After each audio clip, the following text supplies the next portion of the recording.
There's one that just came in and I think is, right on timing, which is what strategies would you recommend from transitioning sellers from a less leverage role to a higher leverage plan?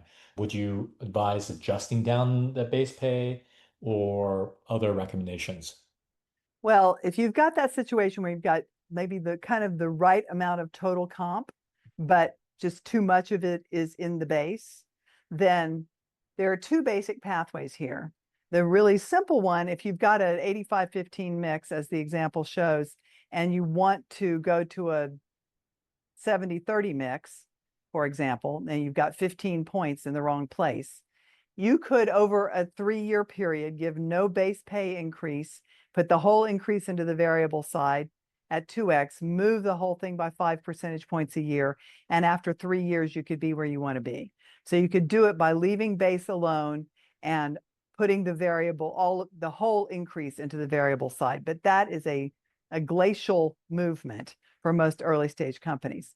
So Hmm. the other answer, you could do it by just adding comp. If you're underpaying versus market, you could just add comp on the variable side. That's usually not a great answer because that would mean you're overpaying. So the other answer, and you're going to have to follow me on this, is to do something called an earn through. So to do that, you take the comp let's just make a real simple example back to our 100,000, 85,000 in the base, 15 in the incentive at target, and we wish it were down here. So Mhm. we wish it were 70-30. So we take the 15,000 that's currently in the base that we wish were in the variable pay. And Yep. we actually say we're going to calculate your variable pay based on 30,000. We're going to guarantee you the 85, but you have to earn through $15,000 that we're paying you before we pay you any incremental variable pay. So for 1 year, you're seeing what it looks like to live with a 70-30 plan. You're seeing the calculations. You're still guaranteed that base. At the end of that year, we are actually reducing your base pay to 70,000. You're now living on the 70-30 plan. We know you're going to be maybe looking out in the market and seeing what your options are if you don't like that. And we understand that, but you're not going to get your variable pay unless you're producing for us while you're doing that. At the end of that year, you can sign up to be on the program, or if you need to, you can move on. Hmm.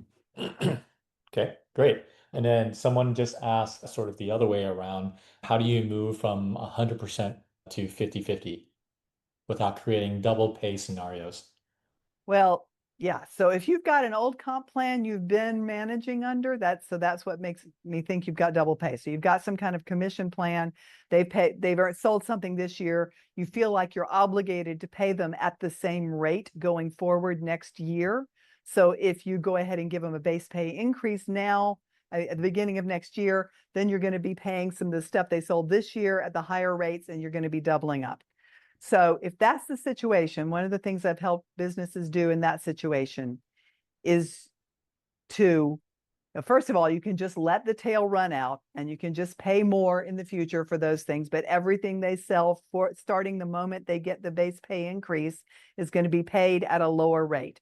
So you can calculate the cost to you of letting the tail run out. The other option there is to calculate what the forward tail, I'm talking about here, that's going into the future, what the forward tail would have been worth on your old plan versus your new plan, figure out the difference, buy out the tail delta at a discounted rate right now when you make the change. So people will often take 50 cents on the dollar to get the payment up front, buy out the tail, and then convert fully to the new plan at the same time that you make the base pay increase. So that's another idea. Okay, let me ask one last question related to this topic, then let's move on because I know we got a lot to cover. So, how frequent, if at all, should an organization redefine compensation plans?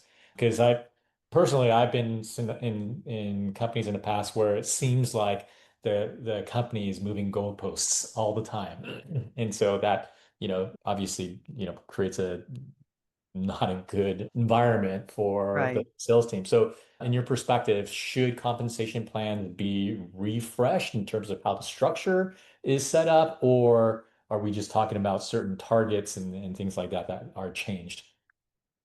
Well, fundamentally, if you've got a well-designed plan, if you've got a plan that's a mess right now, you ought to fix it, regardless of how long it's been since you fixed it. But if you've got a well-designed plan, the plan, I think of it as kind of a control panel with knobs on it. So we've got a knob here for ARR, and we've got a knob for new business, and we've got a knob for multi-year or whatever your knobs are. And we're going to say we're going to pay more for preferred sales. We've also got a pay structure that's in place. Well, if suddenly multi-year is not important anymore because we think we want to be able to price up 2 years from now and we don't want to get locked in. Or if we decide our best path to growth is to really go deep with our existing customers and we don't really want people focused so much on new business or whatever. We got knobs in place that we don't want anymore. Then there may be times when you're changing your strategy, when you want to rip out the console, change out the knobs, and say, we really are doing a different thing now. So I'm going to build a different comp plan. That usually happens every 3 to 5 years. But all the years in between, you're turning the knobs you've already installed. So just about every year, you're going to be saying, well, we want a little more emphasis on new business this year. Or we've got a product support specialist in place. And so we don't need the emphasis on that new product anymore because we're supporting it with an actual role that's going to help make it happen. So we're going to dial that one back a little bit. You're turning knobs, if you will, changing parameters, but you're not ripping out the knobs or putting in new knobs on a yearly basis. But every year, something probably needs a tweak. And that's a knob turn, not a knob replacement or a knob removal.